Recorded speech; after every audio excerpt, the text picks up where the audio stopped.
नमस्कार, आप देख रहे हैं प्राइम न्यूज और मैं हूं आपके साथ आलोक शुक्ला। 3 लाख से ज्यादा नए केस और हर रोज 2000 से ज्यादा मौतें। कोरोना वायरस से जुड़े इन आंकड़ों के बाद यह ख्याल आता है कि हालात इससे बुरे क्या हो सकते हैं। लेकिन अगर आप यही सोच रहे हैं तो आप गलत हैं, क्योंकि कोरोना की दूसरी लहर आने वाले समय में और भी खतरनाक साबित होने वाली है। इस बात का दावा अमेरिका से सामने आई एक स्टडी में किया गया है, जिसके मुताबिक मई के मध्य तक कोरोना पीक पर पहुंचने वाला है और उस वक्त हर रोज मौत का आंकड़ा 5000 से 6000 तक पहुंच सकता है और रोज नए मरीजों के मिलने की संख्या 8 लाख के बड़े आंकड़े को पार कर जाएगी। लेकिन कोई हैरानी की बात नहीं कि अगर हम लापरवाही बरतते रहे तो फिर यह आंकड़ा इस अनुमान से भी ज्यादा खतरनाक साबित हो सकता है। अब जरा सोचिए कि अभी के वक्त जब देश में हर रोज 3 लाख से ज्यादा मरीज मिल रहे हैं तो 2000 से ज्यादा मौत के आंकड़े सामने आ रहे हैं। ऑक्सीजन की कमी हर जगह हो चुकी है, मरीजों के लिए बेड नहीं है और इलाज के लिए दवाओं की पूर्ति नहीं रही। तो जब हर रोज नए मरीजों के मिलने का आंकड़ा अगर 8 लाख तक पहुंच जाएगा तो फिर स्वास्थ्य व्यवस्थाएं कहां पर पहुंच जाएंगी। उधर दूसरी तरफ पश्चिम बंगाल में कोरोना का एक और नया रूप मिला है, जो कि ट्रिपल म्यूटेंट है। यही अभी तक मिले वायरस के हर रूप से सबसे ज्यादा खतरनाक और सबसे तेजी से संक्रमण फैलाने वाला रूप है। जाहिर है इस नए म्यूटेंट से कितनी तबाही आ सकती है, इसका अंदाजा इस बात से भी लगा सकते हैं कि ऐसे में जब स्वास्थ्य व्यवस्थाएं पूरी तरह जमींदोज हैं तो जरूरत है हमें अपनी जिम्मेदारी समझकर कोरोना संक्रमण पर रोक लगाने की। और ये रोक कैसे लगाई जा सकती है, यह आज हमारी चर्चा का मुद्दा रहने वाला है। साथ ही हम यह भी जानने की कोशिश करेंगे कि कोरोना के तेजी के बढ़ते मामलों के बीच राज्य सरकारों की क्या तैयारी है। सब कुछ अगले 1 घंटे की चर्चा में आज हम यहां पर डिस्कस करेंगे। तमाम मेहमान हमारे साथ जुड़े होंगे, हेल्थ एक्सपर्ट भी होंगे, बीजेपी के प्रवक्ता भी होंगे, कांग्रेस के भी प्रवक्ता होंगे। सब कुछ समझने की हम कोशिश करेंगे कि आने वाले हालात के लिए क्या तैयारी है, कोरोना काल में देश का क्या हाल है। तमाम मेहमान मेरे साथ लगातार जुड़े हुए हैं, पहले आपको मैं उनसे रूबरू करा देता हूं। आर.के. मिश्रा, प्रवक्ता बीजेपी, मेरे साथ जुड़े हुए हैं, बहुत बहुत स्वागत है आपका प्राइम न्यूज पर। अजय अरोड़ा, प्रवक्ता कांग्रेस, हमारे साथ है, आपका भी बहुत बहुत स्वागत है प्राइम न्यूज पर। डॉक्टर नरेश चावला, उपाध्यक्ष डीएमसी, हमारे साथ जुड़े हुए हैं, आपका बहुत स्वागत है प्राइम न्यूज पर। और doctor Anup Agarwal, health expert के तौर पर हमारे साथ जुड़े हुए हैं। तो सबसे पहले आर.के. मिश्रा जी, आपके पास आते हैं और इसे समझने की कोशिश करते हैं। देखिए, जिस तरह से स्टडी सामने आई है, भारत के भी वैज्ञानिक और डॉक्टर लगातार इसी तरह से बातों को बोलते आए हैं कि अगर हमने अभी ध्यान नहीं दिया तो जो आंकड़े अभी 3 लाख है, इनको 5 लाख पहुंचने में, 8 लाख पहुंचने में समय नहीं लगेगा। आपको नहीं लगता है कि बहुत ही ठोस कदम उठाने की अब जरूरत है और जनता को भी अनुशासन में लाने की जरूरत है? कह रहे हैं, जो कि देखिए देश की चिंताएं बिल्कुल वाजिब है और मैं तो कहता हूं जो कि अभी हम किसी तरह की राजनीतिक परिप्रेक्ष्य को न देखते हुए और किसी के ऊपर में टिक्का टिप्पणी न करते हुए हमें देखना है जो कहां पे गलती हुई और कहां पर इंफ्रास्ट्रक्चर को डेवलप करने में हम लोगों ने थोड़ी सी लापरवाही बरती। बात ये नहीं है कि राज्य सरकार कौन से कहां पर है, केंद्र में कौन बैठा हुआ है। बात यह है जो कि जिस तरह से ये कोरोना महामारी का, इस कोरोना वायरस का जिस तरह से नया नया स्ट्रेन आ रहा है हम लोगों के समक्ष, जो हमारे हेल्थ एक्सपर्ट भी हमें बताएंगे पूरी तरह से जो किस तरह का अब ये स्ट्रेन आया है और किस तरह का उसका रूप बदलने का तरीका है। देखना हमने ये है जो कि सबसे पहले जो कि किस तरह की हमारी तैयारी है और किस तरह की तैयारी को और इसको हम डेवलप करने की कोशिश करें जिससे नए स्ट्रेन के ऊपर में काबू पाया जा सके। निश्चित तौर पर जहां तक हमने अभी वर्तमान में देखा है क्योंकि हेल्थ इंफ्रास्ट्रक्चर हमारी बहुत ही वीक है और चाहे वो कहीं से भी हो, पूरे भारत देश की बात बता रहा हूं मैं, पूरे 135 करोड़ जनता की बात बता रहा हूं। तो जहां पे हेल्थ इंफ्रास्ट्रक्चर की बात है उसको बेहतर करने की जरूरत है। जो हमारे पास समय है, जो समय हमने गंवा दिए वो तो गंवा दिए, लेकिन जो समय अभी हमारे पास आने वाला है और जिसकी हम लोग अभी अनुमान लगा रहे हैं वो निश्चित तौर पर उस इंफ्रास्ट्रक्चर को डेवलप करने के लिए हमारे पास समय मिलेगा। खास करके ऑक्सीजन हो गया, खास करके वेंटिलेटर्स हो गए, खास करके आईसीयू बेड्स हो गए, जनरल बेड्स हो गए, हेल्थ वर्कर हमारे पास उतने ट्रेंड हैं या नहीं है, उनके ऊपर भी ध्यान देने की बात है। हमारे पास लैब कितने हैं जिससे हमको स्ट्रेन को पता करने के लिए हमको सबसे बेहतर तरीका होगा। उसके बाद हमारे पास जो मास लेवल पे हमारे पास मेडिसिन है कि नहीं है।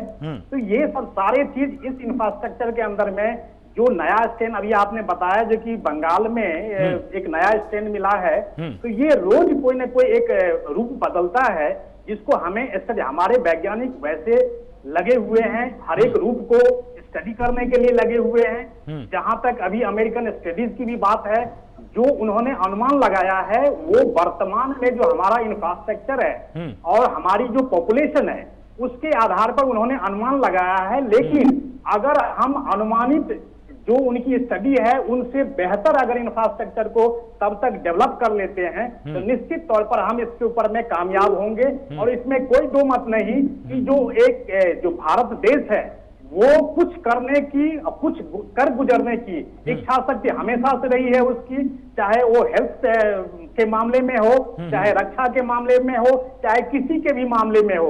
अगर हम लोग भी एकजुट होकर के, जैसे जो हमारी सामाजिक जिम्मेदारियां हैं, जो हमारी राजनीतिक जिम्मेदारियां हैं, उसको समझते हुए अगर हम देखें तो निश्चित तौर पर उसके ऊपर में हम कामयाबी हासिल कर सकते हैं। मिश्रा जी देखिए, यहाँ पर सबसे बड़ा जो एक आधारभूत सवाल है वो यही खड़ा होता है कि चलिए ठीक है, आप अवसंरचना पर आप लोग काम कर लेंगे, संसाधनों को हम जुटा लेंगे, लेकिन जिस तरह के आंकड़ों का अनुमान लगाया जा रहा है अगर इसी तरह से आते रहे तो देखिए संसाधन कहीं ना कहीं जाकर तो सीमित हो ही जाएंगे ना। और इस महामारी के दौर में अगर संसाधन ही सीमित हो गए तो कैसे भी फिर आप तैयारी कर लीजिएगा, बात हाथ से निकल ही जाएगी। नहीं, आप उस चीज को देखिए। जरूर आप कह रहे हैं जो अभी जो वर्तमान परिप्रेक्ष्य है और जो हमारे पास असीमित जिस तरह से हमारे पास ये वायरस के जो प्रभावित लोग हैं वो हमारे पास आ रहे हैं, जितनी वो चीज उसके आधार पर आप अभी जरूर कह सकते हैं। लेकिन ऐसा नहीं है जो कि हमारे पास संसाधन सीमित हो जाएगा। हमारे पास संसाधन असीमित है, खास करके उस क्षेत्र में काम करने की जरूरत है जो मैंने पहले ही बताया, क्योंकि जो समय हमने गंवा दिए वो गंवा दिए, उसको तो हम वापस नहीं ला सकते। लेकिन अगले अनुमान को ध्यान में रखते हुए कोई भी स्ट्रेन हो, कितना भी रूप बदले, आपने देखा होगा जो वैक्सीन जो है खास करके किसी और देश ने पहले डेवलप किया नहीं किया, लेकिन हमने सबसे पहले वैक्सीन को डेवलप किया।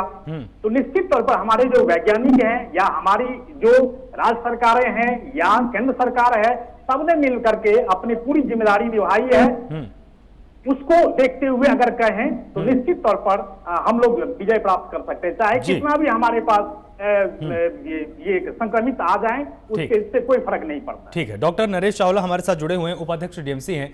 आपसे हम समझने की कोशिश करेंगे, लगातार आप जब भी मेरे साथ डिबेट में जुड़े आपने एक प्रश्न सबसे ज्यादा हमेशा उठाया कि आंकड़े अभी बढ़ने वाले हैं, अभी ये पीक आवर नहीं है। और देखिए अमेरिका की स्टडी में भी बिल्कुल साफ हो गया कि अभी बात 3 लाख पे ठहरने वाली नहीं है, बात 4 लाख पे ठहरने वाली नहीं है, इससे 2 गुने आंकड़े अभी देखने बाकी हैं पूरे देश के लिए। उस समय परिस्थितियां क्या होंगी और सरकार को किस हिसाब से तैयारी करने की जरूरत है, क्योंकि चिंता की बात सबसे बड़ी ये है, तमाम राज्यों से कुछ अस्पतालों की शिकायत यह भी आई कि हमारे पास वेंटिलेटर तो हैं लेकिन उसको चलाने वाले कर्मचारी हमारे पास नहीं है।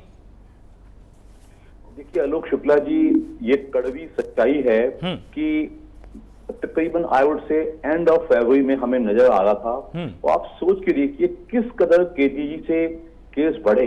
भाई देखो कहीं ना कहीं थोड़ी लापरवाहियां हर लेवल पे हुई हैं और मैं आज भी देख रहा हूं कि वो लापरवाहियां थोड़ी कम जरूर हो गई हैं, लेकिन जो लॉकडाउन वगैरह या कंडीशंस हम लास्ट मार्च में देखे थे, दिल्ली इस टाइम लॉकडाउन में चल रही है, बट इसको एक संपूर्ण सफलता नहीं कहा जा सकता। जो लॉकडाउन हमने देखा था मार्च 2020 में, मार्च अप्रैल मई में जो चला था, उसमें लोग अपनी छत से नीचे आने में डरते थे। बिल्कुल आज भी मैं देख रहा हूं कि सब लुका छुपी हो रही है, सब कुछ ठीक ठीक चल रहा है। इट इज समथिंग जिसको हम चीयर नहीं कर सकते और हम इसको देख के अंदाजा लगाते हैं कि आगे आगे क्या हो सकता है। 9 अप्रैल को हम 1 लाख केस क्रॉस कर पाए, बिल्कुल जस्ट 9 दिन बाद हमने 2 लाख क्रॉस कर दिए और जस्ट 6 दिन बाद हमने 3 लाख क्रॉस कर दिए। हम इस टाइम तकरीबन 3.5 के लाख के आसपास हैं और अभी मान के चलिएगा कभी हमारी 12 स्टेट्स ज्यादा इफेक्टेड हैं, कुछ स्टेट्स अभी भी कम इफेक्टेड हैं, क्योंकि जैसा कि मैंने पहले भी कहा था, inter state air travel, road travel और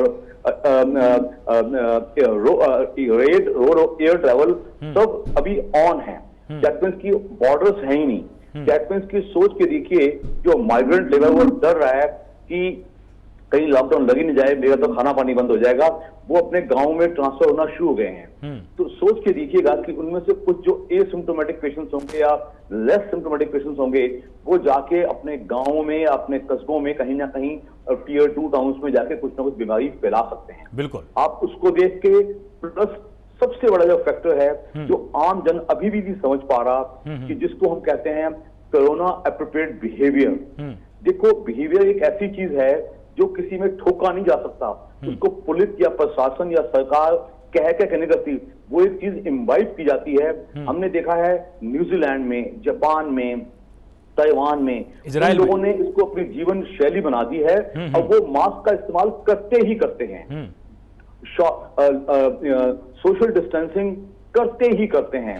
झुंड वगैरह आपके सामने है। पिछले कुछ हफ्ता पहले तक इतनी बेकदर रिलीजियस गैदरिंग हुई हैं, जो पॉलिटिकल गैदरिंग्स हुई हैं, उसमें क्या हुआ है, उसके बाद जो होना है वो हमें नहीं मालूम। इवन जो अदर गैदरिंग्स है, सोशल गैदरिंग्स, जिसको कि हम परिवारों की गैदरिंग्स कहेंगे या कुछ एनजीओ की गैदरिंग्स कहेंगे, वो बेकदर चली हैं। उसका इफेक्ट अब आता नजर आएगा। तो जिसने भी ये प्रेडिक्ट किया है, मैं उसको गलत तो नहीं कहूंगा, लेकिन मैं कहूंगा कि कुछ ना कुछ हद तक ये ठीक ही है। इसलिए ठीक है कि अब ये कहना मुश्किल होगा कि 6 होंगे या 7 होंगे, लेकिन अभी मैं दावे और यकीन से कह सकता हूं पीक अभी नहीं है। It will take another 2 to 3 weeks. जब वो होगा तब होगा। लेकिन इसके बाद एक चीज और है, जैसे कल हमने दिल्ली में गंगाराम हॉस्पिटल में, जैसे हम जयपुर गवर्नमेंट हॉस्पिटल में अनडिजायरेबल मौतें देखी हैं due to scarcity of oxygen. अब हुआ क्या है कि जहां जितनी हमारा इंफ्रास्ट्रक्चर था, अब मत भूलें कि हमारा देश सिर्फ मात्र 1% अपना जीडीपी का हेल्थ पे खर्च करता है। तो इंफ्रास्ट्रक्चर कहां से बनेगा? जो विकसित देश हैं, कोई 6 खर्च करता है, कोई 8 खर्च करता है, कोई 10% खर्च करता है। पैसा कहां से आएगा जब बजट ही नहीं है, हॉस्पिटल से कम है, वो इतनी अच्छी तरह नहीं चलाए जा रहे। तो हो क्या है कि जिसका जो इंफ्रास्ट्रक्चर था, उसको 3 गुना काम करना पड़ रहा है। Same is true for test. आप सोच के देखिए कि हम 15 लाख टेस्ट डेली कर रहे हैं। जो टेस्ट की रिपोर्ट 24 घंटे में आनी चाहिए, वो 3-3 दिन बाद, 4 दिन बाद, 5-5 दिन बाद। उससे क्या हुआ है, लोगों का ट्रस्ट टूट रहा है। वो आधी से ज्यादा जो सर्विस प्रोवाइडर है, लेबोरेटरीज वाले, उन्होंने टेस्ट करना ही बंद कर दिया। उसके बाद क्या हो रहा है कि hospital as far as I am a practicing doctor in Delhi, तो मैं देख रहा हूं कि हॉस्पिटल्स में चाहे गवर्नमेंट हो चाहे प्राइवेट हो, एडमिशन से नहीं, जितना हो चुका उसके बाहर 100 लोग लेटे हुए हैं, अपनी गाड़ी में बैठे हैं, वो कर रहे हैं। तो इन सबको देख के लगता है कि अगर केसेस बढ़ेंगे तो हमारा इंफ्रास्ट्रक्चर पे, हॉस्पिटल्स पे, वेंटिलेटर्स पे, आईसीयूज पे दबाव इतना ज्यादा आएगा कि कैसे हुआ, ये सोच के मन को डर लगता है कि कैसे हम इसको मैनेज कर पाएंगे।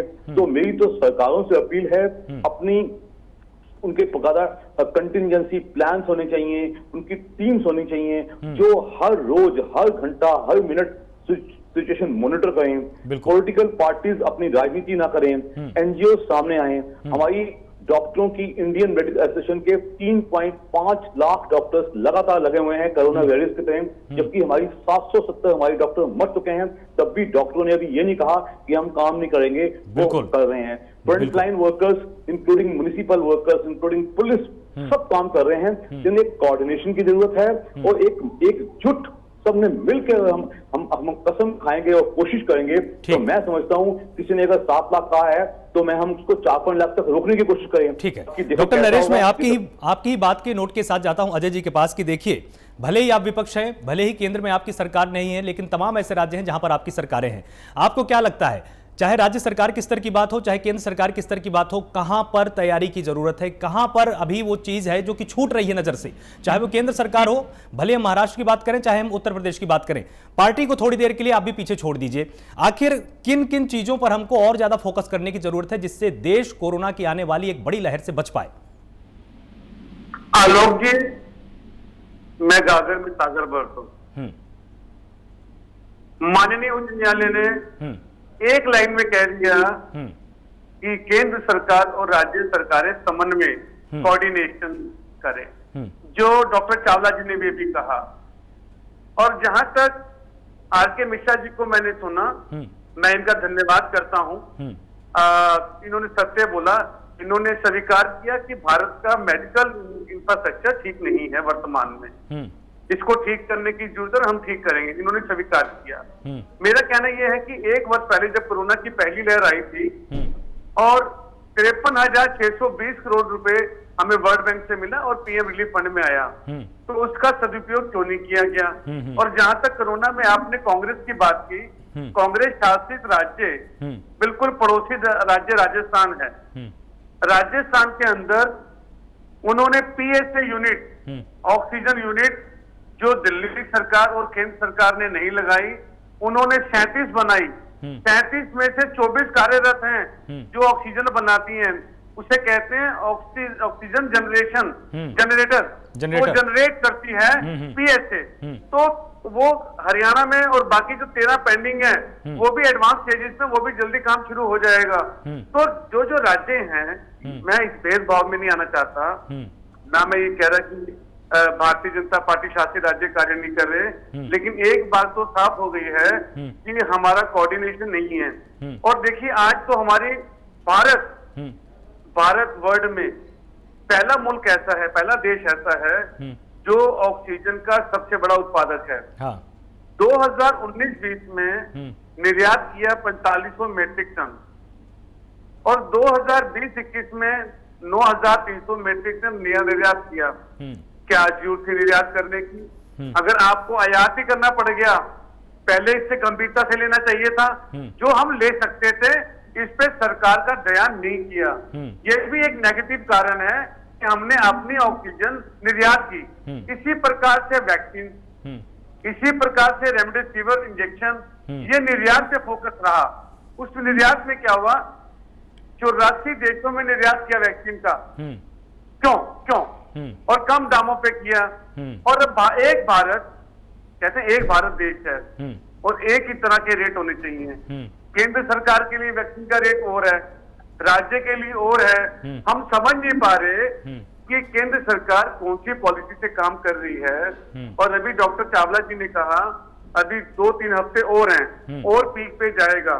और जो सर्वोच्च, जो अपना उच्च न्यायालय ने बात की, वो डॉक्टर साहब ने भी की।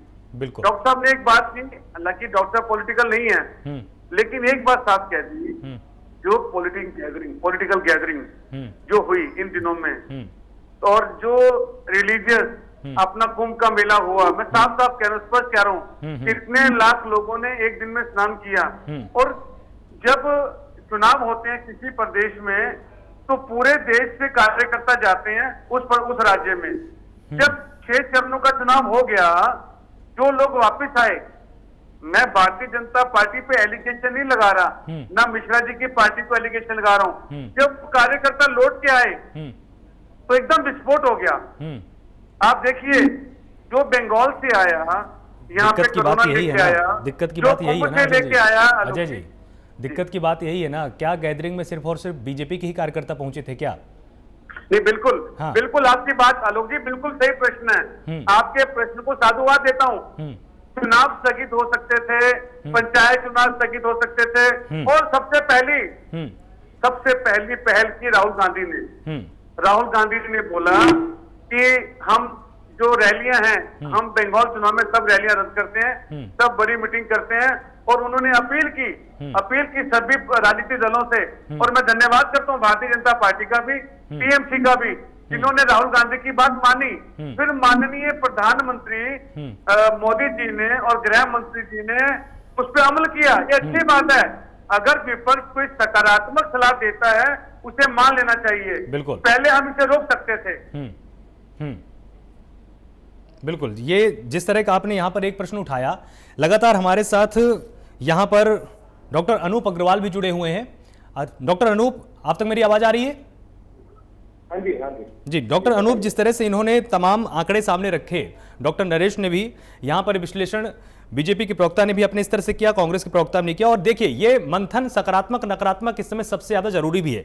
एक हेल्थ एक्सपर्ट के तौर पर हम आपसे समझना चाहेंगे, क्योंकि जनता अब इसमें कंफ्यूज बहुत है। उसको ये लगता है कि जिस कोरोना वायरस से पिछले साल हमारा मुकाबला हुआ उसी से इस बार हो रहा है, लेकिन जब लक्षणों की बात होती है तो जो पिछले साल के लक्षण थे उसमें खांसी, बुखार, दर्द जैसी तमाम शिकायतें थी, वो इस बार दिखाई ही नहीं दे रहा।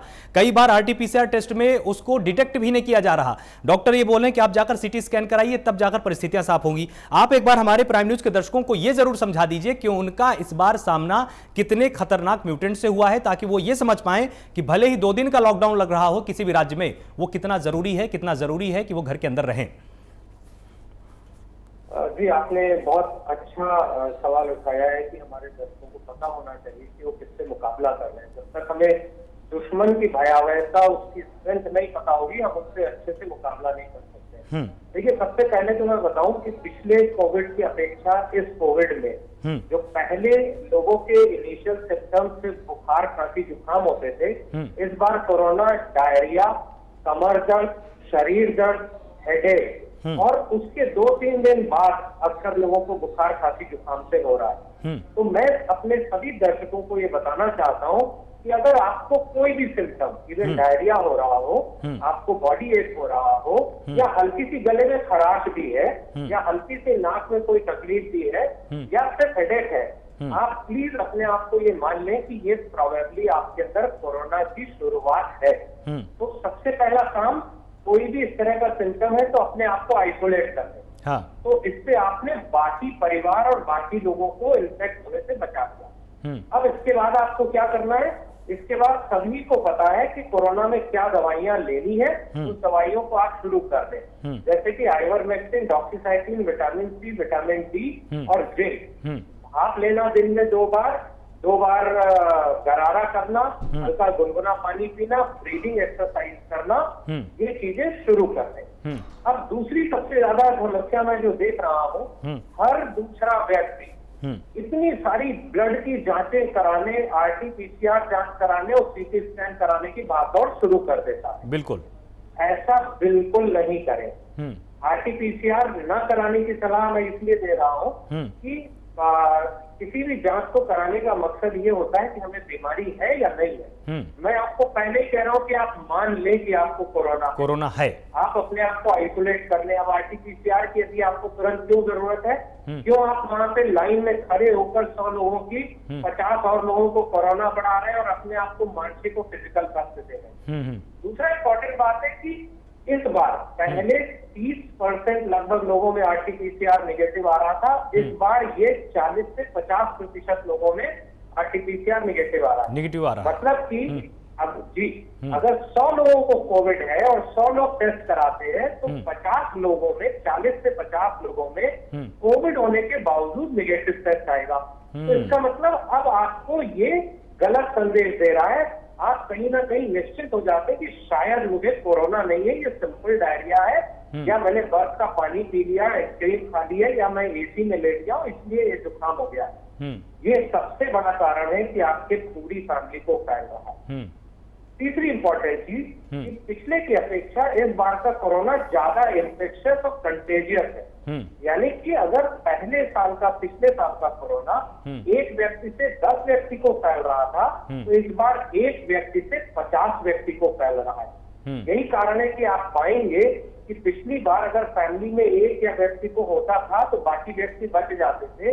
इस बार आमतौर पे देखा जा रहा है कि पूरी की पूरी फैमिली अफेक्ट हो रही है। तो फिर से मैं ये बात दोहरा रहा हूँ, इसीलिए जरूरी है कि पहले सिम्टम पर पहला काम आपको करना है कि अपने आप को आइसोलेट कर लें। दूसरी इंपॉर्टेंट बात कि ब्लड की जांच, ज्यादातर लोग मैं देख रहा हूँ LDH, D-डाइमर, सीरम फेरेटिन, इंटरल्यूकिन और ब्लड टेस्ट और टाइफाइड टेस्ट, विशेषकर मलेरिया का टेस्ट करा रहे हैं। अक्सर जितनी भी इस तरह की वायरल डिजीज होती है उसमें टाइफाइड का टेस्ट पॉजिटिव हो जाता है। फिर यहाँ पर कंफ्यूजन और दौड़भाग शुरू होती है कि मुझे कोरोना नहीं है, टाइफाइड है, और टाइफाइड के ट्रीटमेंट में लग जाते हैं, तब तक वो कॉम्प्लिकेट हो जाता है। फिर से यहाँ पर सबको सावधानी बरतने के लिए और वार्न कर रहा हूँ कि प्लीज कृपया इन टाइफाइड टेस्ट और मलेरिया टेस्ट के पीछे अपने आप से न भागें जब तक कि आपको डॉक्टर सलाह न करे। बिल्कुल।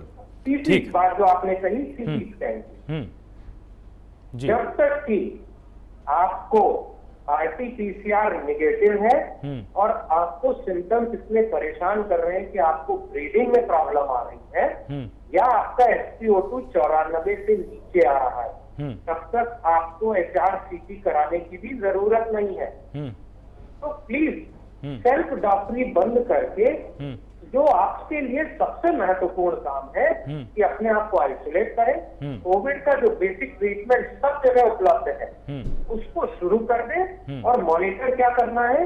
एक और इम्पोर्टेंट क्या चीज, इस बार बुखार 9वें-10वें दिन लोगों का जा रहा है, पिछली बार 4 से 5 दिन में जा रहा था। तो यदि आपको 8वें-9वें दिन भी बुखार 1 या 2 से ज्यादा है, या आपको सांस लेने में तकलीफ हो रही है, या आपका ऑक्सीजन लेवल 92 या 94 से नीचे गिर रहा है, अगर ये 3 चीजें नहीं हो रही हैं तो कृपया आप परेशान मत हो। आप हॉस्पिटल में भर्ती होने के लिए नहीं भागे। तो हॉस्पिटल में भर्ती किन लोगों को जरूरत है? जो 60 साल से ज्यादा है, जिनको कोमॉर्बिड जैसे डायबिटीज, हाइपरटेंशन, कैंसर या किडनी की डिजीजेज है, या यंग व्यक्ति जिनको सांस लेने में तकलीफ, जिनका ऑक्सीजन लेवल 92 या 90 से कम हो रहा है, जिनका बुखार सारे ट्रीटमेंट के बावजूद 9वें-10वें दिन नहीं उतर रहा है, सिर्फ इन्हीं लोगों को हॉस्पिटल जाने की जरूरत है। ठीक है। बाकी लोग घर पर होम आइसोलेशन में सावधानी पूर्वक अगर इलाज करेंगे तो 90% मरीज मैं इस बात को कह सकता हूं कि स्वयं ठीक हो जाएंगे। ठीक है। यहां पर वक्त एक छोटे से ब्रेक का हो गया है। ब्रेक के उस पार हम आएंगे और जरूर समझने की कोशिश करेंगे कि आखिर सरकार की तैयारियां किस तरह से है और जनता को भी अपने स्तर पर किस तरह की तैयारी अगले महीने के लिए करने की जरूरत है, क्योंकि साफ है मई में परिस्थितियां और भी गंभीर हो सकती हैं। वक्त छोटे से ब्रेक का है, जल्द हाजिर होते हैं।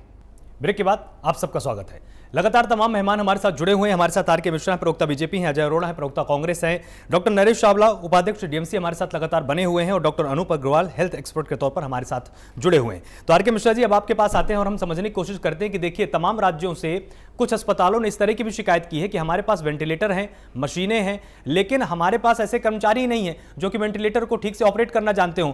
इस मोर्चे पर भी अभी आपको पूरी तरह से तैयारी करनी है और आपको जल्द से जल्द इसमें उस तरह के कर्मचारी अस्पतालों को देने हैं। बिल्कुल आलोक जी, बहुत अच्छा आज का मैं डिस्कस देख रहा हूं। अभी जितना भी हमने डिस्कस कोरोना के ऊपर में किया है और अभी जो आधा घंटा तक हम लोगों ने जो डिबेट किया है, बहुत ही सार्थक डिबेट हुआ है और डिबेट का तरीका भी यही होना चाहिए। आखिर समस्याओं का समाधान करने के लिए हम उसी के ऊपर में बैठ करके डिस्कस करने की सोचते हैं।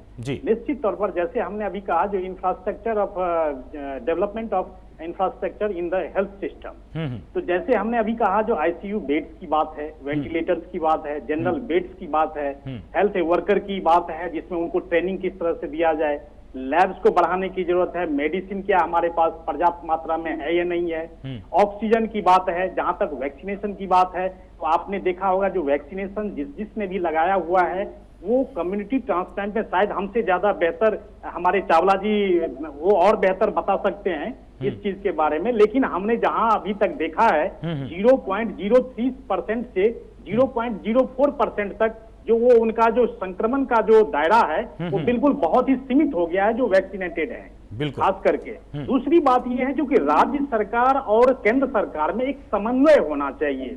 जैसे अगर केंद्र सरकार ने कोई गाइडलाइन जारी किया तो निश्चित तौर पर उसको राज्य सरकार को फॉलो करना चाहिए। साथ ही साथ एक मॉनिटरिंग सिस्टम भी होना चाहिए जो क्या हमने जिस तरह के गाइडलाइन फॉलो किए क्या उसको मॉनिटरिंग हो रहा है या उसके ऊपर में वर्क हो रहा है या नहीं हो रहा है। तो निश्चित तौर पर ये एक तरह से जो इंफ्रास्ट्रक्चर है ये सारे आयाम होते हैं, ये सारे कंपोनेंट्स होते हैं जिसके ऊपर में ध्यान देने की आवश्यकता है। अब देखिए जहां तक ऑक्सीजन की बात है तो जहां ये ऑक्सीजन का जैसे अगर मान लीजिए दिल्ली को 700 मीट्रिक टन की जरूरत है, उसकी आपूर्ति अगर मान लीजिए 500 मीट्रिक टन हो रही है तो निश्चित तौर पर एक रीजन ये भी हो सकता है जो कि हमने इंफ्रास्ट्रक्चर में हो सकता है कहीं न कहीं कमी किया हो। दूसरी बात ये हो सकता है जो कि जो स्ट्रेन जिस तरह से एक ही बार में ये बढ़ा ये एक तरह से, तो जिस तरह से ये बोझ बढ़ा तो कहने का मतलब ये है जो कि ये भी एक फैक्टर हो सकता है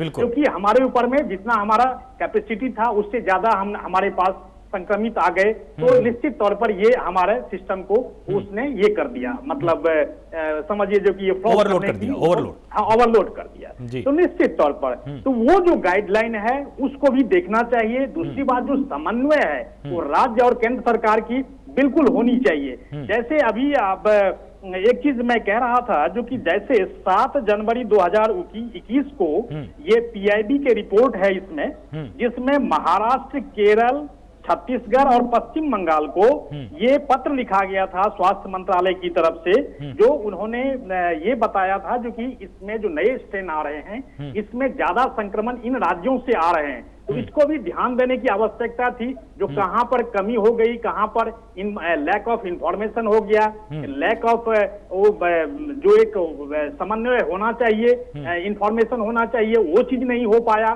तो ये सब सारी व्यवस्थाओं को अगर हम दुरुस्त कर लें, ये सब सारी बातों को अगर हम दुरुस्त कर लें और इसके ऊपर में पूरी तरह से ध्यान दें, तो कोई जरूरी नहीं जो कि हमारे पास जितने अगर स्ट्रेन आ जाएं, भले ही वो डिफरेंट तरह के स्ट्रेन हो, हमारे वैज्ञानिक बिल्कुल लगे हुए हैं और स्ट्रेन को पहचानने की कोशिश कर रहे हैं। उसके ऊपर में वैक्सीन और निश्चित तौर पर जल्दी से जल्दी हम लोगों ने महारत जैसे पिछले बार हासिल की थी, इस बार भी हम हासिल कर लेंगे, इसमें कोई दो मत नहीं है। दूसरी बात यह है, जो सामाजिक जिम्मेदारी हमको बहुत तरीके से निभानी पड़ेगी। जैसे देखिए, अभी हम पहले ये सोचते थे जो हम कहीं 10 आदमी के गैदरिंग में जाते हैं तभी मास्क लगाएं। मैं तो इतना कहता हूं, जो कि परिवार में अगर 5 सदस्य है या 4 सदस्य है, तो पांचों घर में भी अगर हो तो मास्क लगाएं, क्योंकि वो एक जरूरी फैक्टर हो गया है। हम लोगों का एक तरह से एक दैनिक दिनचर्या के रूप में इसको हमें इस्तेमाल करना पड़ेगा। तो निश्चित तौर पर इस तरह से एक जो कम्युनिटी ट्रांसमिशन है वो भी रुक सकता है। दूसरी बात यह है, जो कि अगर मान लीजिए हम कहीं पे कमी कर रहे हैं, अगर हम मास्क लगा करके नहीं जा रहे हैं, हम एक डिस्टेंस मेंटेन नहीं कर रहे हैं, तो उसको मेंटेन करने की जरूरत है। साथ ही अगर कोई किसी ने नहीं किया है, उसको भी हमें आगाह करने की जरूरत है। तो एक दैनिक दिनचर्या में जिस तरह से हम इस चीज को लेते हैं, तो अगर कोरोना का भले ही डिफरेंट स्ट्रेन आ जाए, कितना भी स्ट्रेन आ जाए, लेकिन उससे कोई फर्क नहीं पड़ेगा और हम इसके ऊपर में विजय प्राप्त करेंगे, ये निश्चित तौर पर मैं आपको बड़े विश्वास के साथ कह सकता हूं। बिल्कुल अजय जी, तो इनकी अपील यही है यहां पर कि अगर जो राज्य सरकारें हैं, भले ही देखिए किसी पार्टी की हो राज्य सरकार कहीं पर भी, अगर वो एक देश के रूप में इस वक्त व्यवहार करेंगी तो निश्चित रूप से कोरोना को हम हरा पाएंगे। क्या जहां जहां पर आपकी सरकारें हैं वो भी अब इस बात को गंभीरता से लेंगे कि चलिए ठीक है, मतभेद विचारधाराओं को लेकर आपके हैं, पार्टी स्तर को लेकर हैं, जो जिस तरह की शिकायतें केंद्र और राज्य संबंधों के बीच में अक्सर चली आई हैं लगभग 70 सालों से, वो हमेशा रही हैं, नेहरू युग में भी, जबकि एक छत्र राज्य किया था पंडित जवाहरलाल नेहरू ने, फिर भी केरल ऐसा राज्य था जो कि नेहरू की राय से हमेशा मतभेद रखता था। क्या इस परिस्थिति में, महामारी के दौर में, आपकी राज्य सरकारें केंद्र सरकार के साथ कंधा से कंधा मिलाकर चलेंगी? बिल्कुल आलोक जी, कंधे से कंधा मिला के चलेंगी जो चल भी रही हैं, और जो निर्देश, जो आदेश केंद्र सरकार का होता है उसे मानती भी हैं और सकारात्मक सलाह भी देती हैं। मान लो किसी राज्य में मेरी सरकार है, हमारी सरकार है, और वहां किसी चीज की पूर्ति नहीं हो रही, वो कहने का भी अधिकार है। अगर मान लो मेरे राज्य में ऑक्सीजन नहीं है, या कोई मेडिसिन नहीं है, या इंफ्रास्ट्रक्चर ठीक नहीं है, या मुझे किसी चीज की आवश्यकता है, तो सरकार को मेरी मदद करनी चाहिए, मेरी सरकार की मदद करनी चाहिए, और सरकार कह के कर भी रही है। मैं सरकार पे दोष नहीं कर रहा, लेकिन 3 चीजें हमें जरूर करनी है, जो मिश्रा जी ने भी कहा, जिस पे अधिक जोर देना है, जो अभी जोर नहीं दे पा रहे। एक तो ट्रेसिंग, एक टेस्टिंग और एक ट्रीटमेंट। ट्रीटमेंट में आलोक जी हम डिबेट कर रहे हैं, और जो डिबेट के बाद आप चैनल में आप ब्रेकिंग लाइन दिखाते हैं, ब्रेकिंग न्यूज, आप लाशों के ढेर दिखाते हैं जो दिख रहा है। आज दिल्ली के जयपुर गोल्डन अस्पताल में भी बिना ऑक्सीजन के 20 से ज्यादा लोगों की मृत्यु हो गई ऑक्सीजन की वजह से। तो इसके जिम्मेदार कौन है, ये भी दिखना पड़ेगा। जिसने अपना बेटा खो दिया, किसी ने अपनी माँ खो दी, किसी ने अपना सुहाग खो दिया, किसी ने अपनी पत्नी खो दी, इसकी जिम्मेदारी ले, उनसे पूछो कि जिन पे बीतती है। और जहां तक पॉलिटिकल रैलीज की बात है और एनजीओ की रैली, जो भी डॉक्टर चावला ने बात की, बिल्कुल इस पे रोक लगाई जा सकती थी। मैं तो कहूंगा हजूर आते आते बहुत देर कर दी, लेकिन कोई बात नहीं, जब जागे जब सवेरा। लेकिन आलोक जी 2019-20 के अंदर नवंबर दिसंबर में बाहर के 2-3 मुल्कों में कोरोना की सेकंड वेव शुरू हो गई थी। वो घंटी थी हमारे लिए, उस घंटी को हमने ठीक से सुना नहीं, बिल्कुल, या हमारे कानों तक घंटी पहुंची नहीं। अगर वो घंटी बज जाती तो इन 3-4 महीनों में ये अव्यवस्थित ना होता जो अव्यवस्था हो रही है। आज आलोक जी किसी को किसी चीज से मतलब नहीं है। एक आम आदमी जिसका साथी, जिसका अपना, जिसका बेटा जूझ रहा है कोरोना से और अस्पताल में बेड नहीं मिल रहा, और मृत्यु के बाद शमशान घाट में जगह नहीं मिल रही और कब्रिस्तान में जगह नहीं मिल रही, उनसे पूछिए जरा उनका हाल पूछिए, उन्हें कोई मतलब नहीं है हमारी डिबेट से भी। बिल्कुल सही बात। कोई पार्टी नहीं चाहिए, कोई डिबेट नहीं चाहिए, हमें तो मिश्रा जी ऑक्सीजन सिलेंडर दिलवा दीजिए, आर.के. मिश्रा जी मेरे परिचित हैं, उनको अस्पताल में जगह दिलवा दीजिए, मेरे परिचित हैं, उन्हें रेमडेसिविर दिलवा दीजिए। आज लोग कुछ नहीं करते। अगर इसी डिबेट में आलोक कोई चमत्कार हो जाए, बिल्कुल सरकार अभी कहते हैं ब्रेकिंग न्यूज में, प्रधानमंत्री जी कहते हैं कि आज शाम 8 बजे के बाद आपको ऑक्सीजन पर्याप्त मिलेगी, आपको बेड की व्यवस्था मिलेगी, आपको रेमडेसिविर मिलेगा और आप चिंतित मत हो जाओ। अभी चमत्कार हो जाएगा, अभी जय जयकार हो जाएगी और लोगों में आत्मबल आ जाएगा और लोगों में ऐसी भावना आ जाएगी कि अब हमारा कुछ नहीं हो सकता। सही बात। और हाई कोर्ट ने बोला था आलोक कि जिंदा रहना, जीवित रहना मेरा मौलिक अधिकार है, ये माननीय उच्च न्यायालय ने बोला है। तो जीवन सर्वोपरि संविधान में भी है, हमारे संविधान में भी है। जी बिल्कुल हमारे संविधान में भी है। एक बार हम डॉक्टर नरेश चावला के पास चलते हैं, क्योंकि देखिए परिस्थितियां यहाँ पर जिस तरह की हैं उसमें सबसे ज्यादा भूमिका डॉक्टर्स की है। डॉक्टर नरेश, आपको क्या लगता है, जितने भी ज्यादा मरीज जो ओपीडी से लगातार अस्पतालों की सेवाएं लेते रहे, उनको अगर हम बेहतर इलाज इस वक्त मुहैया करा पाए घर बैठे ही, तो निश्चित रूप से कोरोना का जो एक बड़ा संक्रामक दौर अभी हम देख सकते हैं उससे भी हम बच पाएंगे। क्योंकि अगर वो लोग अपना इलाज कराने के लिए अस्पताल की तरफ भागेंगे तो निश्चित रूप से वो संक्रमित होकर ही वापस लौटेंगे। अगर ज्यादा डॉक्टर के पास, क्योंकि इस समय सच में जो आपने बात पहले बोली कि जो कर्मचारी पहले लोगों को बचा रहे थे, चाहे वो पुलिस के हों, चाहे राजस्व के कर्मचारी रहे हों, चाहे डॉक्टर्स रहे हों, ये भी अब संक्रमित हो रहे हैं, लेकिन संक्रमण के दौरान में भी ये लोग सेवाएं दे रहे हैं। तो क्या कुछ ऐसा हमको एक सिस्टम, एक ऐसा रोडमैप बनाने की जरूरत है कि जो सामान्य बीमारी है उनको भी बेहतर से घर में ही ट्रीट किया जा सके और सिर्फ कोरोना के पेशेंट ही अस्पताल तक लाए जाएं? आलोक शुक्ला जी, मैं कुछ बातें शेयर करूंगा जी। हो क्या रहा है इस टाइम ना, एक तरह से जैसे जब बीमारी आती है वो एक हवा फैल जाती है, आने वाली है, तो उससे आम आदमी थोड़ा एंग्शियस हो जाता है, बेचैन हो जाता है। तो एक ना मैं जो दिल्ली और एनसीआर में देख रहा हूँ, एक मैस हिस्टेरिया होता है कि एक दूसरे की कहा सुनी करके सब लोग बहुत गलत बिहेवियर से चल रहा है। तो मैं आपके चैनल के देखने वालों को, आपके दर्शकों को बताना चाहूंगा कि आप फर्स्ट डे से अगर डॉक्टर के टच में हैं तो हमारी सेवाओं का गलत या ओवर इस्तेमाल नहीं होता। अगर आप फर्स्ट डे से टच में हैं, आपका डॉक्टर बताएगा कि आपका जो RT-PCR टेस्ट है वो कब होना चाहिए। आपको अगर कोई ब्लड टेस्ट है जो कि कोविड-19 की सिवियरिटी देखने के लिए हैं, जो इतने ज्यादा हो रहे हैं कि इस टाइम हर लेबोरेटरी में जितना इंफ्रास्ट्रक्चर था ऑल अक्रॉस इंडिया वो कम पड़ता जा रहा है। जो टेस्ट हैं, जो कि CRP टेस्ट है, D-डाइमर टेस्ट है, हम देख रहे हैं, हम आज करवाते हैं, कल हमें कहा जाता है कि वो जो हमारे पास जितने किट्स थे सब खत्म होते हैं। और उससे भी ज्यादा एक जो CT स्कैन है, जो कि HR high resolution CT scan होता है, मैं देख रहा हूँ उसका इंफ्रास्ट्रक्चर इतना ज्यादा इस्तेमाल हो रहा है कि ऑलमोस्ट डेली 150-200 CT स्कैन हो गए हैं, क्योंकि मशीनें खराब होती जा रही हैं। बिल्कुल। जबकि हमने देखा कि आधे से ज्यादा जो लोग CT स्कैन करवा रहे होते हैं, जो अपनी मर्जी से ही चले जाते हैं, उनका जैसे ही डिटेक्ट होता है कि मुझे कोविड-19 है, वो सेकंड डे कोई छाती में हल्की घुटन हुई, वो CT स्कैन करवाने, HRCT करवाने चले गए, उसमें थोड़ा ठीक आ गया। लेकिन अगर उसको 6-7 दिन बाद करवाया जाएगा तो उसकी सही पिक्चर आएगी। तो बिना किसी डॉक्टर सलाह के HRCT नहीं होना चाहिए। और दूसरा मेरी अपील है आम जनता से, आप अपने प्राइमरी केयर डॉक्टर, जो फैमिली फिजिशियन है, जो उसका फिजिशियन है, उसके टच में रहे और अपने फैसले ना करे।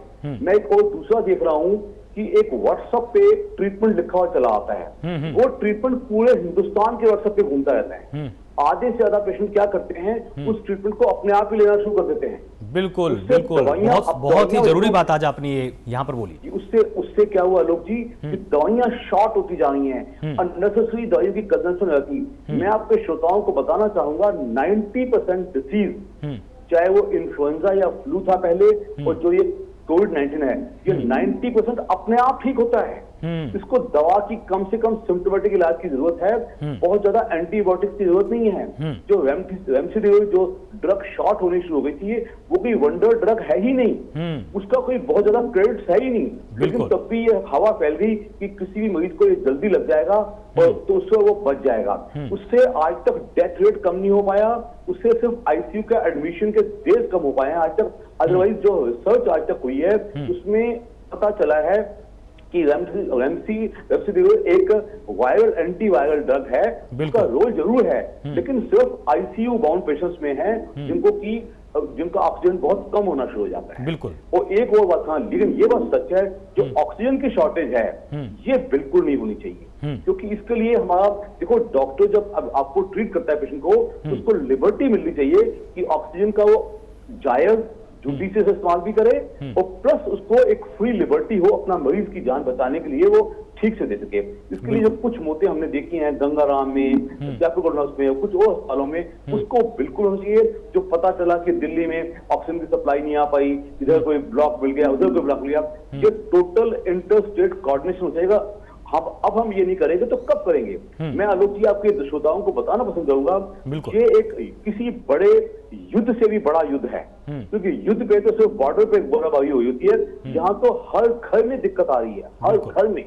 अप टू द एक्सटेंट मैं कहूंगा कि जितनी ये दूसरी लहर जो आई है, जिसमें कोविड जो ये वायरस है, जो कि एक ब्राजील से आया था, एक साउथ अफ्रीका से आया था, एक इंग्लैंड से आया था, वो एक डबल स्ट्रेन जो सबसे ज्यादा बाहर से पकड़ी गई है, और जो ये डबल म्यूटेंट और जो ट्रिपल म्यूटेंट जो कलकत्ता बंगाल में कहा जा रहा है, ये कहां जाके रुकेगा? क्योंकि ये वायरस बहुत स्मार्ट है, ये बहुत जल्दी अपने आप को बदल लेता है। तो हम सबको एकजुट मिलकर हमें अपनी रिसोर्सेज को देखते हुए, हम एक दूसरे को दोष देते रहेंगे तो काम नहीं चलेगा।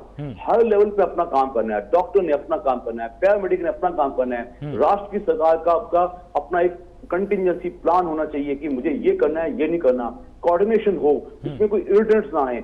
ऐसा मिलके हम करेंगे तो जिसने भी कैलिफोर्निया में प्रेडिक्ट किया है कि 7 लाख केस आएंगे, मैं कहता हूँ 7 ना हो, हम 4-4.5 पे रुक जाएं, वो हमारे लिए अच्छा हो, क्योंकि अगर केसेस बहुत ज्यादा बढ़ गए तो हमारा इंफ्रास्ट्रक्चर कोलैप्स हो जाएगा, देश में हाहाकार मच जाएगा। ऐसा ना हो, हम सब ड्यूटी बाउंड हैं कि हम अपना जिसका जो रोल है उसको ईमानदारी से और अच्छे से करें, उसी से हम सब बच पाएं।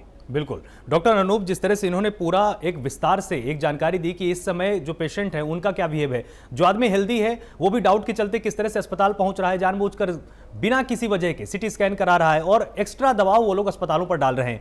हम आपसे एक बार यहां पर समझना चाहेंगे ताकि प्राइम न्यूज के दर्शक भी इस बात को समझ जाएं कि देखिए, जो तरह तरह के म्यूटेंट्स जगह जगह से आ रहे हैं, चाहे वो अफ्रीका का हो, ब्रिटेन का हो, चाहे वो आपका इस समय वेस्ट बंगाल का हो, इन सभी से अगर बचने का कोई रास्ता है तो सिर्फ और सिर्फ अपने आप को घर में कैद करने का है, मास्क लगाने का है और अनुशासित हो जाने का है।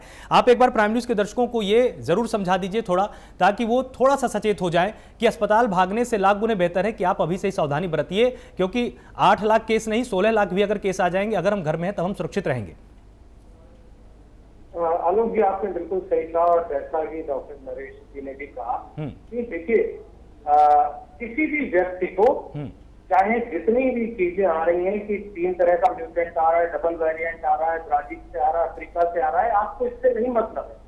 आपको ये जानना है कि ये कोविड ऐसी बीमारी है जो अगर आपको लग गई, आपके थ्रू आपके बच्चे, आपके माता पिता, आपके पत्नी, आपके पति को लग सकती है और उस फैमिली के किसी मेंबर के लिए वो घातक भी हो सकती है।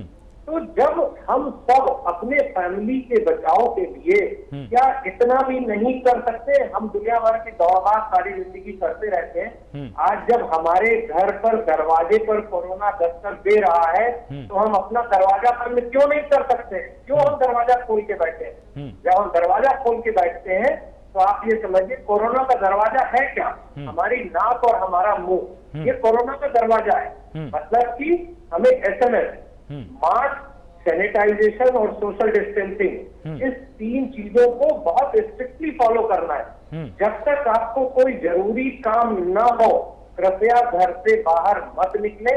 सोशल डिस्टेंसिंग, सैनिटाइजेशन और मास्क का फॉलो करें। आपको इससे कोई मतलब नहीं है कि कितने तरह का वेरिएंट फैल रहा है, कैसे फैल रहा है, क्या कह रहा है। और सबसे इंपॉर्टेंट बात, अपनी मानसिक स्वास्थ्य, अपने विचार, अपनी मेंटल हेल्थ को पॉजिटिव रखें। कोरोना का मतलब ये नहीं कि अब मृत्यु नजदीक है। कोरोना का मतलब सिंपल ये है कि आपको एक बीमारी हुई है और 90% से ज्यादा लोग इस बीमारी से 10 से 12 दिन में ठीक हो जाएंगे। बिल्कुल। तो अपने दिमाग में उस शांति और वेलबींग का, पॉजिटिव आउटकम का विचार रखें। मैं आपको इस चैनल पर ओपनली ये बात कह रहा हूँ एक डॉक्टर की तरह से, जो सभी डॉक्टर कह रहे हैं कि किसी को भी कोई परेशानी नहीं होगी। लेकिन जब आप भगदड़ मचाएंगे, आप जबरदस्ती ऑक्सीजन सिलेंडर घर पर रख लेंगे, जब आप रेमडेसिविर होल्ड करके रखेंगे, फ्लू 4-5 पत्ते करके रख लेंगे, तो होगा ये इफेक्टिवली कि जिन व्यक्तियों को जरूरत है इस समय उनको नहीं मिल पाएगी और हो सकता है आपको उसकी आवश्यकता ही ना पड़े। तो प्लीज ध्यान दीजिए, सोशल डिस्टेंसिंग, सैनिटाइजेशन, मास्क का पालन करिए, दवाइयों और जांचों के पीछे मत भागिए, अपने डॉक्टर से लगातार संपर्क में रहे, आप सब लोग ठीक हो जाएंगे। मेरा अपना यही संदेश है सभी जनता के लिए, हमारे उत्तर प्रदेश और भारतवर्ष के सभी के लिए। बिल्कुल मिश्रा जी, अंत में आपसे हम यहाँ पर चलते चलते एक चीज जरूर समझना चाहेंगे कि अब कोर्ट ने भी बिल्कुल साफ तौर पर कहा है कि जो ऑक्सीजन के रास्ते में बाधक बनेगा उसको हम बख्शेंगे नहीं, उसको हम फांसी पर लटका देंगे। मतलब संकेत साफ है कि ऑक्सीजन इस समय सबसे ज्यादा जरूरी तत्व इस समय पूरे देश में बना हुआ है। उस पर आप क्या एक्शन लेने वाले हैं और क्या आप ये भरोसा दिला सकते हैं पूरे देश को कि बहुत जल्दी संसाधनों को हम ठीक कर लेंगे और किसी भी नागरिक को कम से कम संसाधनों की कमी के चलते अपनी जान नहीं गंवानी पड़ेगी? निश्चित तौर पर आलोक जी, ये हम कमिटमेंट करें न करें, ये निश्चित तौर पर ये कोई मायने नहीं रखता। देखिए, कोर्ट आए बीच में न आए वो एक अलग मैटर है, लेकिन मैं आपको विश्वास दिलाता हूं आपके चैनल के माध्यम से, जैसे हमारे अनूप जी ने और चावला जी ने और खास करके अरोड़ा जी ने भी, हमारे मित्र, उन्होंने पूरी शिद्दत के साथ इस डिबेट को सबने हम लोगों ने सही मुकाम तक पहुंचाया है और अच्छा मैसेज देने की हम लोगों ने कोशिश की है। निश्चित तौर पर संसाधनों के चलते मौत बिल्कुल नहीं होगी और ये जरूर है जो कि जहां पे हमने जो समय गवा दिए हैं वो वापस नहीं हो सकते, लेकिन जो समय आने वाला है, जो वर्तमान समय है, संसाधनों के चलते किसी तरह की कैजुअलिटी नहीं होगी। ये बिल्कुल आपके चैनल के माध्यम से ये मेरा वादा है और मैं निश्चित तौर पर ये विश्वास दिलाता हूं आप। बिल्कुल। अरोड़ा जी, अंत में आप प्राइम न्यूज के दर्शकों से क्या अपील करना चाहेंगे? क्योंकि देखिए, आप भी विपक्ष के नेता हैं, आप भी विपक्ष में लगातार लोगों से मिलते जुलते रहते हैं, आपकी अपील भी बहुत ज्यादा काम आएगी क्योंकि लोग अभी भी लापरवाह बने हुए। लॉकडाउन के दौरान भी लोग बाहर सड़कों पर देखे जा सकते हैं, तो प्राइम न्यूज के माध्यम से आप क्या अपील करना चाहेंगे? बिल्कुल, जो डॉक्टर अनूप जी ने बात की, जो डॉक्टर चावला ने बात की, मास्क, सोशल डिस्टेंसिंग, बिल्कुल, और एक अच्छी बात की अनूप जी ने, डॉक्टर अनूप जी ने, उन्होंने कहा दरवाजे बंद रखें। दरवाजे का मतलब ये भी हो गया अपने मुंह, नाक, जहां से कोरोना जाता है। और जो लोग काला बाजारी करते हैं और जिस प्रकार आज उच्च न्यायालय ने बोला है कि उनको लटका दिया जाएगा, वो सावधान हो जाएं और इस तरह की जमाखोरी और कालाबाजारी ना करें। ये भारत के हित में नहीं है। और भारत सरकार से भी निवेदन है कि वो जो प्रशासन ठीक से कार्य नहीं कर पा रहा, जो ठीक से मैनेज नहीं कर पा रहा, जो मैनेजमेंट ठीक नहीं है, उस मैनेजमेंट को भी ठीक करें। बिल्कुल। तो आप सभी मेहमानों का बहुत बहुत शुक्रिया हमारे साथ जुड़ने के लिए। आप सभी ने बहुत ही सार्थक चर्चा आज यहाँ पर की, आरोप प्रत्यारोप को बहुत ही पीछे छोड़कर आप सब ने इस देश के भले के लिए एक रास्ता आज यहाँ पर इस पूरी चर्चा में सुझाया है। जनता से यही अपील है प्राइम न्यूज की कि जिस तरह से डॉक्टर्स ने कहा है किसी भी तरह की दवाई को घर में स्टोर मत कीजिए, आपाधापी में जाकर सिटी स्कैन मत कराइए, बेवजह आरटीपीसीआर जांच मत कराइए। अगर आप कोरोना के लक्षणों के साथ संक्रमित हुए हैं तो निश्चित रूप से सबसे पहले आपको यही मान लेना है कि आप कोरोना से संक्रमित हैं और आपको उसी के हिसाब से अपने डॉक्टर से सलाह लेकर इलाज शुरू कर देना है, इंतजार नहीं करना है। लगातार इसी तरह से जुड़े रहिए प्राइम न्यूज के साथ और पल पल की अपडेट प्राइम न्यूज के माध्यम से पाते रहिए। नमस्कार।